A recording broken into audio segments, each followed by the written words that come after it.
Welcome to DS Upgrade channel. இப்போ நம்ம பார்க்க போகிற video how to change pendrive icon.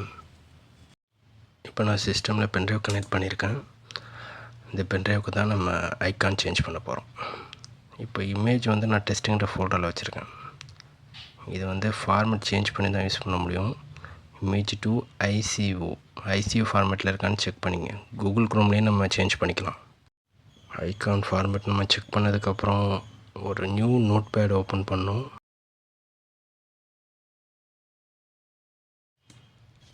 Note pad open பண்ணிவிட்டு அதில் ஆட்டோ ரன் அப்படி டைப் பண்ணும். ஒரு ப்ராக்கெட்டுக்குள்ளே டைப் பண்ணும். நான் பண்ணுற மாதிரியே பண்ணுங்கள். கீழே ஐகான் = ஸ்லாஷ் அந்த இமேஜோட நேம் டைப் பண்ணும். கரெக்டாக டைப் பண்ணும். இப்போ நான் அந்த இமேஜோட நேம் டைப் பண்ணுறேன். ஃபுல்லாக டைப் பண்ணுங்கள். அதேமாதிரி .ico ஃபுல்லாக டைப் பண்ணணும். கொடுத்துட்டு சேவஸ் கொடுக்கணும். சேவஸில் நம்ம ஃபார்மேட் சேஞ்ச் பண்ணுற மாதிரி இருக்கும். எந்த பாத்தில் வேணுமோ அந்த பாத்தை செலக்ட் பண்ணிவிட்டு கீழே ஆல் ஃபைல்ஸ் கொடுங்க.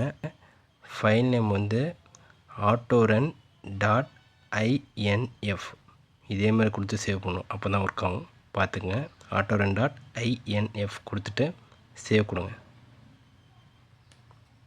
ஓகே, இப்போ ஃபைல் சேவ் ஆகிட்டு நோட் பேடை க்ளோஸ் பண்ணிவிட்டு இப்போ இதை நான் காப்பி பண்ணுறேன்.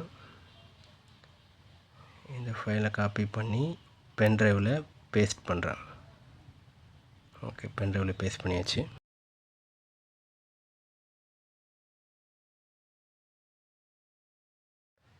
இப்போ நான் பென்ட்ரைவை எஜெக்ட் பண்ணுறேன். எஜெக்ட் பண்ணிட்டு ரிமூவ் பண்ணிக்கிறேன். அகைன் கனெக்ட் பண்ணி பார்ப்போம். ஐகான் ஃபிக்ஸ் ஆகிருக்கா என்னன்னு செக் பண்ணிக்கலாம்.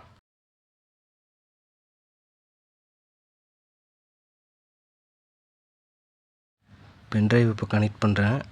ஐக்கான் சேஞ்ச் ஆகிருக்கு. இப்போ பென்ட்ரைவில் நம்ம கான்ஃபிகர் பண்ண ஃபைல்ஸை ஹைட் பண்ணிடுங்க. இந்த 2 ஃபைல்ஸை ஏன் ஹைட் பண்ணணும்னா, இதில் ஒன்று டெலிட் ஆனாலும் பழைய மாதிரி ஐக்கான் சேஞ்ச் ஆகிடும். இது டெலிட் பண்ணாமல் இருக்கிற வரைக்கும் ஐக்கான் ஃபிக்ஸ்டாக இருக்கும்.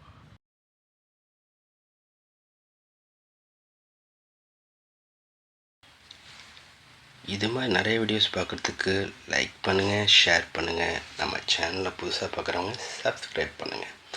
நெக்ஸ்ட் வீடியோவில் பார்க்கலாம். பாய்.